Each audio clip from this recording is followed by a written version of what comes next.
So in the second lecture, we're going to move forward with the story. And the story unfolds over a period of 30 plus years. So it's almost sometimes, I think, kind of like watching a baseball game.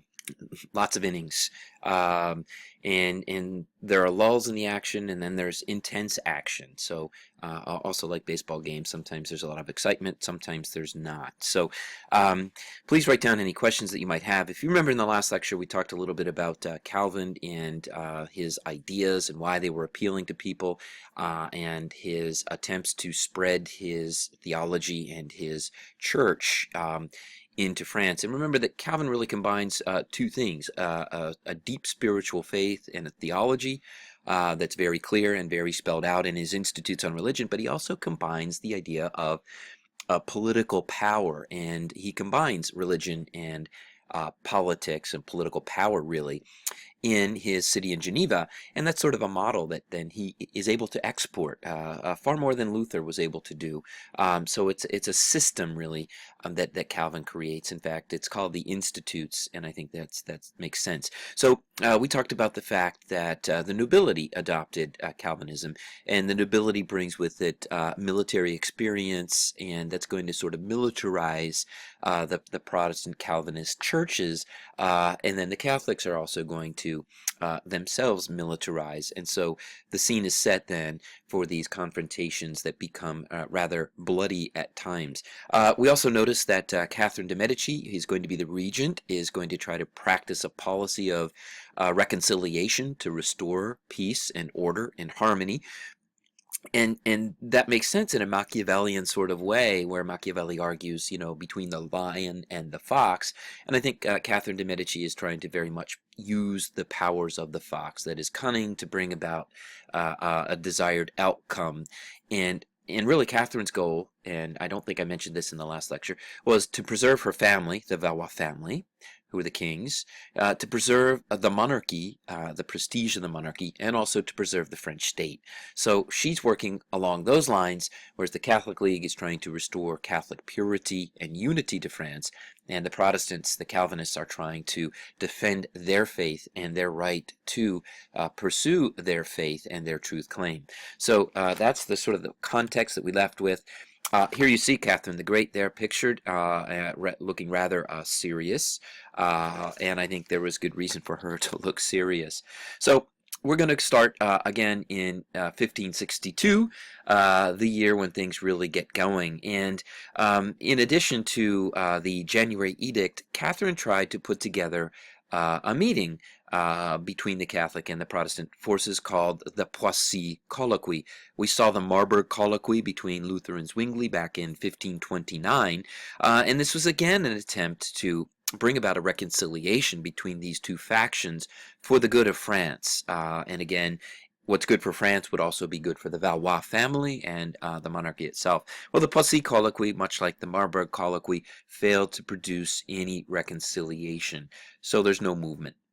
Yet we have to remember that the January Edict is still in force, which gave Protestants the right to worship outside towns and hold these meetings called synods.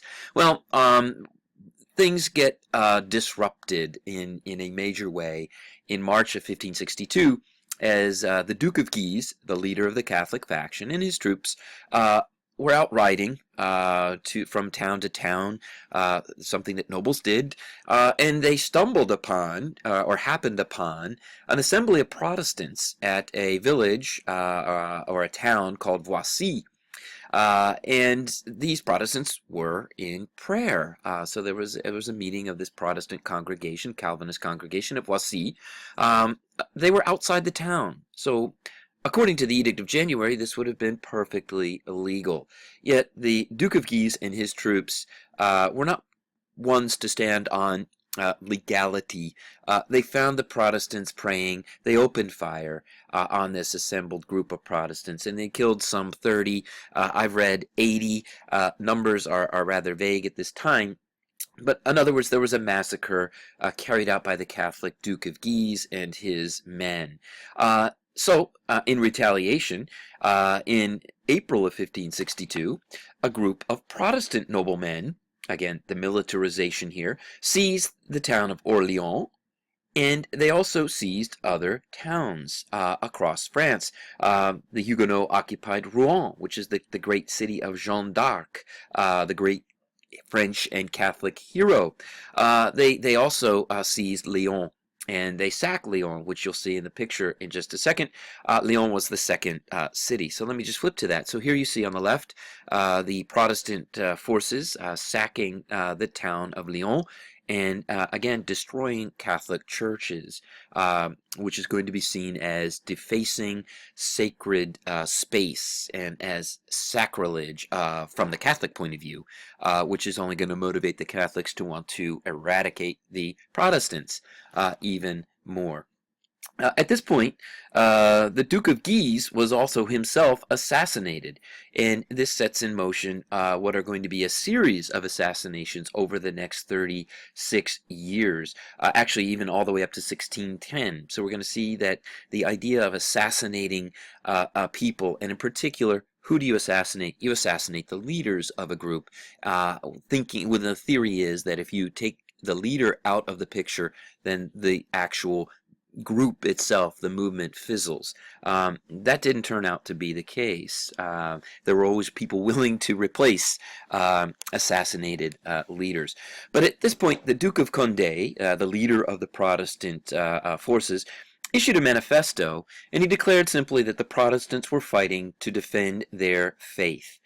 So it was really a fight over theological issues.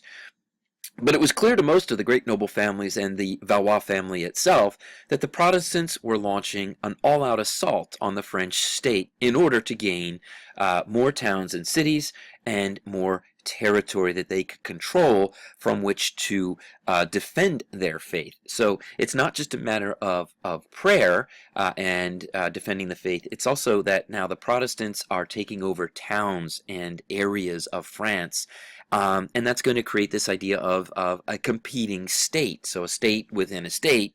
And if you have a state within a state, you know, how consolidated is royal authority? And the answer is it's not. So at this point, we're going to move into the fighting that occurred in the 1560s. There were some 3 different wars in the 1560s. And as I said, the Duke of Guise is assassinated in 1563.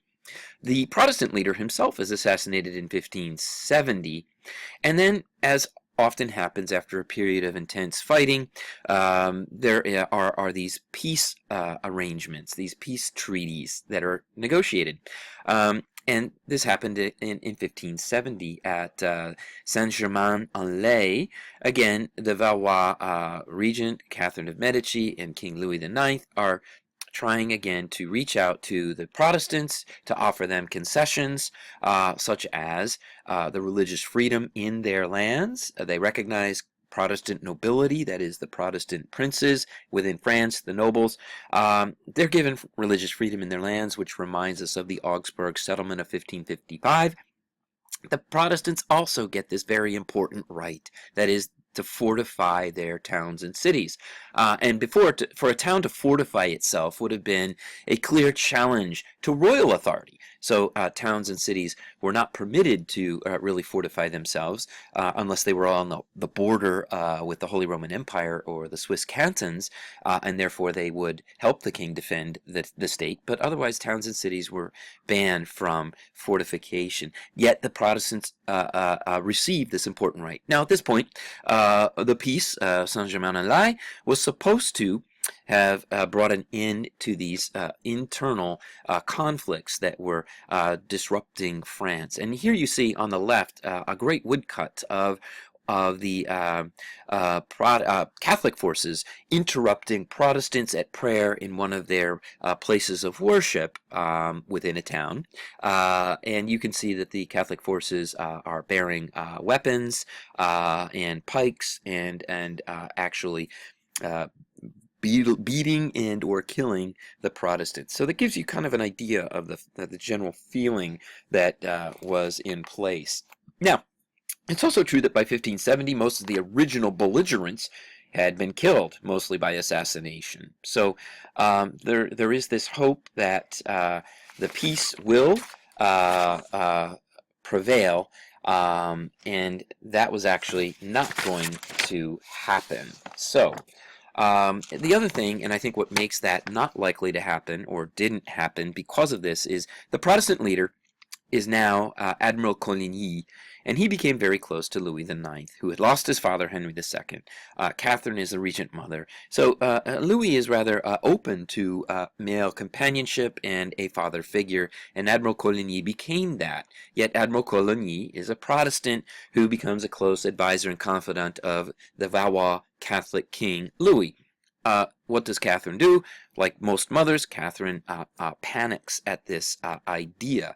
And so what's going to happen is that Catherine herself is going to see an opportunity to restore peace and stability by arranging a marriage. And she arranges a marriage between the son of the assassinated Protestant leader, the Prince of Bourbon, and his name is Henry Bourbon. So Henry Bourbon of Navarre is the new Prince of Condé, who's going to lead the Protestants in the future.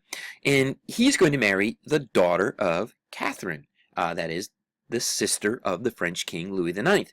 And these dynastic marriages were very common across Europe. You remember Isabella and Ferdinand. You remember King Henry VIII marrying Catherine of Aragon.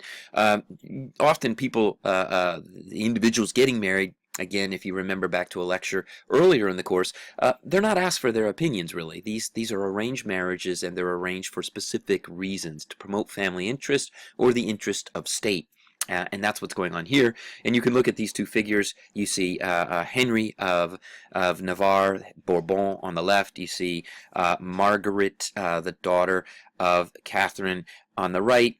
I'm not sure they look entirely enthralled or in love, yet they're presented in this way by this artist. And the idea, again, was to cement peace between the Huguenots and the Catholics. And this was something that really was going to work, but it wasn't going to work. Now, why was Catherine so afraid of the Protestants? Well, in part, we need to then turn our attention to affairs outside of France. Admiral Coligny, the Protestant leader in France, began to communicate directly with Protestant leaders in the Netherlands. Now, the Netherlands were controlled by Spain. They were Spanish territories, though they're the Netherlands. So that's one thing to remember, and that's a result of dynastic marriage too. So the Netherlands is going to experience its own internal conflicts and disorders caused by, you guessed it, religion. And the Protestant leaders begin to reach out to one another in these various different countries. So the French Admiral Coligny, leader of the French Protestants, reaches out to William of Nassau up in the Netherlands and offers assistance as the Dutch Protestants are trying to fight a war of rebellion, really a revolution, against their Spanish overlords. This had Catherine quite concerned that the state, the Catholic state of France, the kingdom rather of France, would actively aid a Protestant group against another Catholic kingdom was a little bit too much for Catherine. Now, it is true that the French kings had a long-standing policy of making alliances with Protestant princes in the Holy Roman Empire. And that was okay because the Protestant princes were going to make life difficult for the Holy Roman Emperor, and that was okay. The French king also had a series of alliances with the Ottoman Turks, who were Muslims, and that was okay because the Ottoman Turks were going to make life difficult for the Holy Roman Emperor. But Catherine really began to fear French interference with a Protestant cause in the Netherlands against the Spanish, who were to the south of France, and that seemed not to be okay. So what we need to now realize and understand is this is an internal conflict in France that is going to go international, and there's going to be a geopolitical aspect to the French internal wars of religion, and we're going to see that carry out throughout this next period, whether it be in the Netherlands and England, or back in the Holy Roman Empire when we look at the 30 Years' War. So everything worked out until it didn't, going back to this royal wedding. The wedding did take place on August 18th, 1572. It was celebrated in Paris. In Paris, there was a great gathering of Catholics and Protestants alike that came together to celebrate the union of these two houses and hopefully put an end to the bloodshed. And that is what we're going to pick up in the next lecture.